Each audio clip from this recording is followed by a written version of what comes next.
So I originally had another video planned that I was going to talk about today, but yesterday, Ludwig's Mogul Chess Boxing Championship event happened, and I really need to talk about it because holy shit, was that an amazing event. For those of you who may not be familiar, Ludwig, famous streamer and whatnot, he held a chess boxing tournament at USC yesterday. And if you're not familiar with chess boxing, it's as simple as it sounds. It's a sport where it's 3 rounds of boxing and 3 rounds of chess. Of course, in Ludwig's case, there was some difference. The first couple rounds were smash happening as well, instead of chess. But for the most part, from about round 3 onward, it was all chess and boxing. And I'm just gonna say this right now, this was hands down the greatest YouTuber, influencer, sporting event that has ever been done. I don't care, like everything, all the other amateur boxing fights, everything, this has been the most entertaining, most amazing, greatest event that has been done. So I figured I'm just gonna go through the lineup and talk about just what I thought about like each fight overall. I'm really gonna skip the first 2 just because I kind of joined in a little later, and as well as I don't have too much knowledge on Spud, Toussaint, KGH, or Fiction. I kind of started watching around about round 3, Stands versus Box, and that was a pretty great back and forth match. Of course, the people I was watching it with, they were more on Stans' side. I didn't know who Stans or Box were, and that was a lot of things that had to do with this event. Is a lot of these people I have never heard of, or at the very least don't know a whole lot about, but afterwards I have like so much more level of respect for them now, just because of this whole event. Stans and Box had an amazing back and forth match. In the boxing side of things, it definitely looked like Stans was going to come out on top because he started out pretty strong, but on the chess side of things, it definitely was Box had control of that arena. Unfortunately, that match was ultimately ended when Stans dislocated his shoulder. That's always rough to see, but it's good that it was called after that, because I know that he has history with that kind of injury and whatnot. It's unfortunate that it had to end like that, but again, it's better to call it there than to force him to keep going. I'd say for me, the Stans versus Box match definitely set the tone for the entirety of the event. Now, round 4 was Overt Flow versus Abroad in Japan, which I'm going to come back to because I have a lot to talk about with that one. But round 5 was Hugs versus Toph. This one was round 5 and round 6 were definitely my least favorite of all of them, just because they were quick. It was only like 1 round of chess and 1 round of boxing, and then it's like once we got to the boxing, it's like it was complete landslide in someone else's favor. It was Hugs who won round 5, but I mean, to be fair, deserved, because he definitely came in with that killer instinct with the boxing, and well, Toph put up a decent fight, but you know,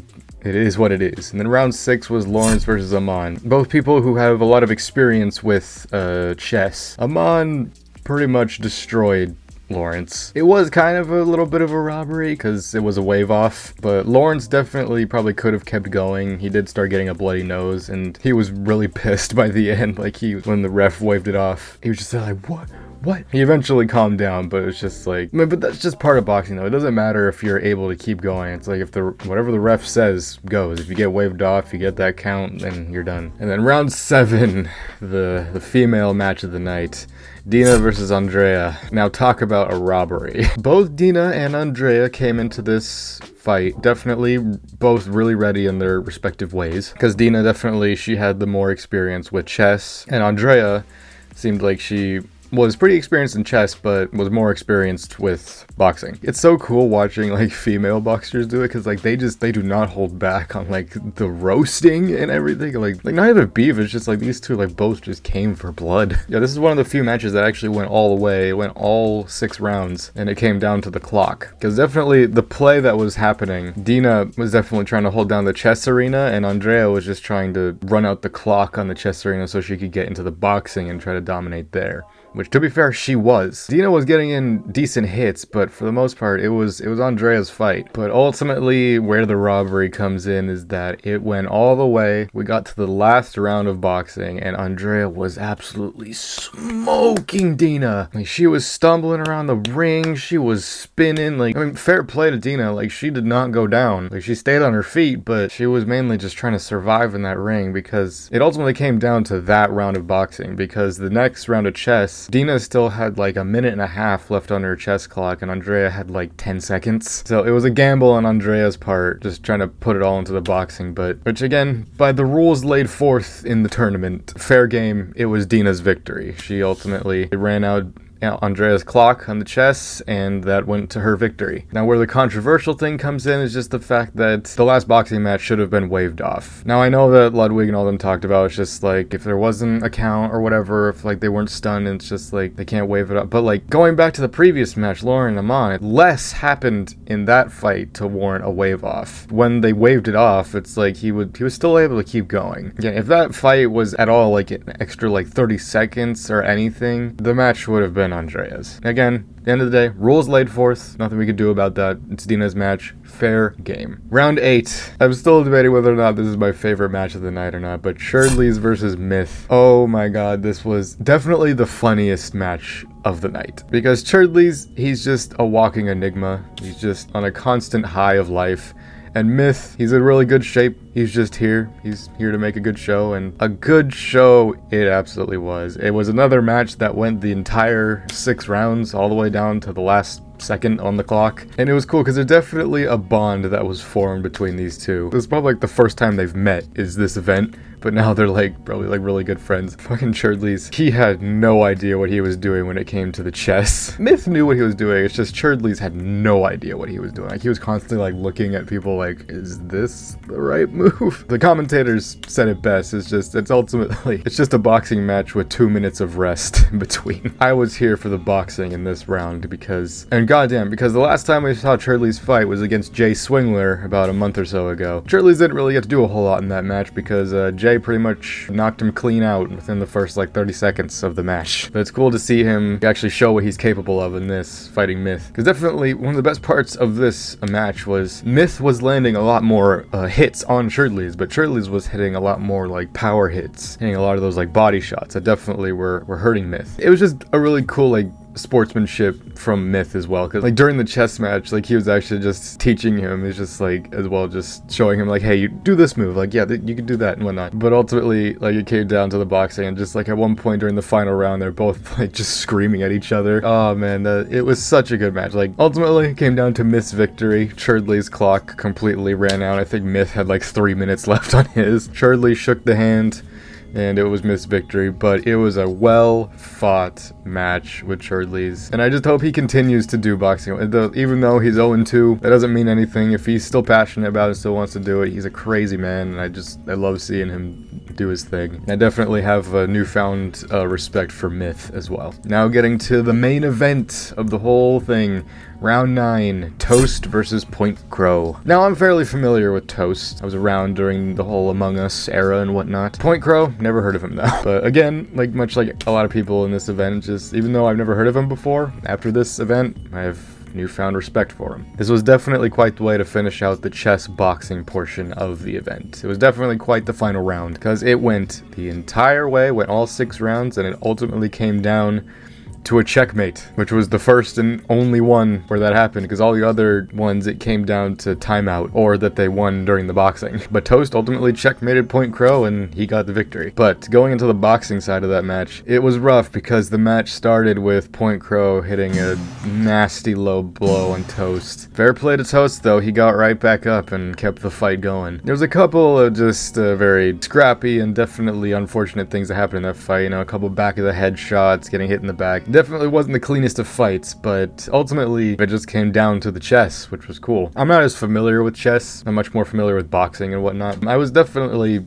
still invested in it though. Either way, all that saying, going back to round 4, Overflow versus Abroad in Japan. Now, if you've been around for a while, you'll know that I'm quite the fan of my Japanese YouTubers, mainly people who have moved from other countries to Japan, such as Trash Taste and Abroad in Japan. When I saw this lineup and heard about this event and saw that, I took like a rough overview of all of it, and it's like, oh yeah, I know. Yeah, like Churdleys, yeah, Andrea, yeah, Toast, other than that, and it's like, no, but then I saw Abroad in Japan, I was like, huh? I was really surprised to see that Chris Broad, of all people, is taking part in a boxing event? I follow him on like Instagram and all that, and I saw that he was training and whatnot, and like, I mean, he looked in good shape. Going into this match, I was just like, this was my most anticipated match. I just love Chris. Like, he's such a great individual, man. Like, his channel's great, his content's great. He's just one of those people where it's just like, I really hope I can meet him one day. Just give him a nice handshake and be like, you've inspired me a lot. Like, you've taught me a lot about like Japanese culture and whatnot, and you've inspired me to really like one day go and explore Japan and just explore the world in general. Before most of the rounds, there was like an interview or like, you know, a background on all of them that was done beforehand. And it made me a little emotional because it was like, he talks about how this year he was in his worst like state of health. I really want to do something about that. I want to get into better shape. And then Ludwig reached out to him for this, and then he's like, yes, this is what I need. And then he went for it. And goddamn, when that ring walk happened and he walked out and friggin' ASO too much volcano. And of course he has people with him, and fucking Connor was there in the background, walking out in his flannel bathrobe, the giant Reese's thing. I'm glad, like, obviously I'm sure he was nervous as heck for it, but he did not let it show. Like, he just brought the show. Like, he was just eyeballing the camera. I'm gonna be honest, like, this whole thing is just like, I was nervous because Overt Flow, he has experience with boxing. Like, he knows what he's doing, you know, going against someone like Chris. Again, I'll always back my boys, but it's just, you know, when you have experience and very little experience, man, did all those doubts go away pretty quickly. Because this match went all the way. It went all 6 rounds and ultimately came out to a timeout. And man, was I so surprised. Because Chris, he had good form. It's an amateur boxing event and all that, but like, I was genuinely surprised how good of a fight Chris put up. He never went down. He got one standing 8 count. But that was it. Like, ultimately, though, if this was like a full boxing match and it came down to like a judge's decision, it probably would have went to Flo. But big ups to Chris. Even though it's like, I could tell it's like, yeah, he was definitely getting gassed. He wasn't letting it show. Like, he was still like, he was going in. I could not be more proud of Chris for what he did in that ring and just everything that he did. And even the chess thing, I know there was the thing where like he threw away queen or whatnot, or like he could have won. But in the end, it made for an entertaining event at the end of the day. It made the match go even longer, and it went all the way. And ultimately, Chris won. He ran out Flo's clock, and Chris walked away with the dub. And goddamn, I really wish I recorded some of my reactions to watching this, because, man, I was so hyped for the entirety of this round. I mean, for a lot of the event. Just when Flo's clock ran out and it's, you know, Chris stood up in victory, I stood up as well. I was cheering. My boy did it. Chris abroad in Japan. Yeah, I don't know if Chris is gonna do any more stuff. I doubt it, but I definitely hope this keeps him motivated to, you know, keep being in shape. Honestly, I hope he keeps up, like, maybe a little bit of that boxing training and whatnot. I just can't wait for the next Trash Taste episode where they interview both him and Connor after all that, because that was just phenomenal. Overall, like, in terms of all the 9 rounds of this, my favorite one definitely obviously has to be Flo versus Chris, just because, you know, I had so much riding on that. I was so nervous, and and man, I'm so glad Chris was able to walk away with the dub for that. And I'm just so proud of him. I'm so proud. I'm proud of everybody who took part of this event. My second favorite, though, obviously definitely has to be Sherdley's versus Myth. That one was just so funny, and just, it was a great match overall.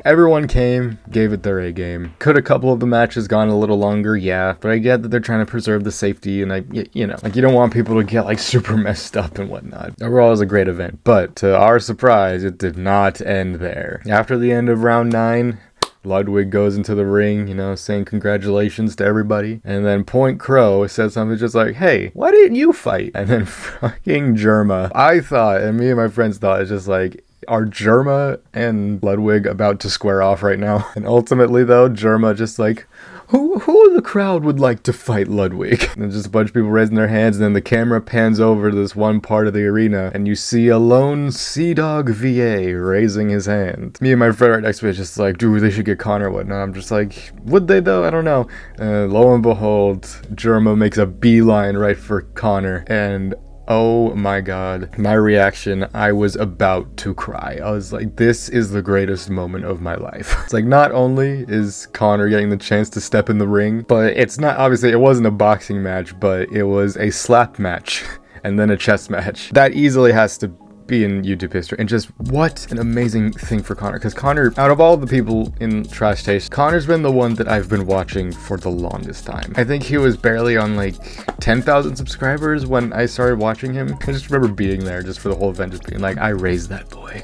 He's one of my favorite YouTubers of all time, streamers and all that. It's just, he's such a cool guy. He's a great voice actor. He's a great inspiration for me. Just that closing out event, just Ludwig in there, and that was an amazing thing as well, because that one went all the way. The slap match, Connor was absolutely obliterating Ludwig with the slaps. Ludwig had some good slaps, but Connor he's practically punching him in the face. His last one that he did just absolutely just like wrung his whole system. But then the chess match, of course I have confidence in Connor, just because, like, you know, if you don't know the story, it's just like Connor's been playing chess. He's like a chess champion in Wales and whatnot, like from when he was a kid. And of course, like, I know Ludwig, like, you know, he did like the whole Pog Champs thing, so it's like they were pretty much an even playing field. But that chess match, it literally came down to the last possible second on both their clocks. But ultimately though, it came down to Connor. He hit the thing before Ludwig did, and it came down to Connor's victory. And man, I could not be more proud of Connor as well. Like, yeah, it's Ludwig's event and all that, but I don't care. Like, Connor, the fact that just both Chris and Connor got to walk away with dubs in this event was such an amazing thing. Overall, this event,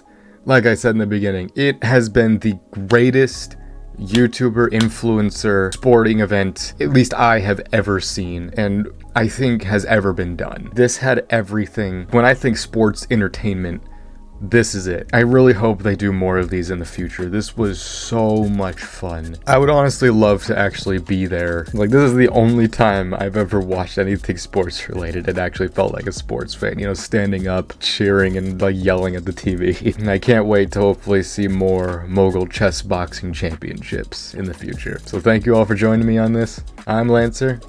Thanks for watching.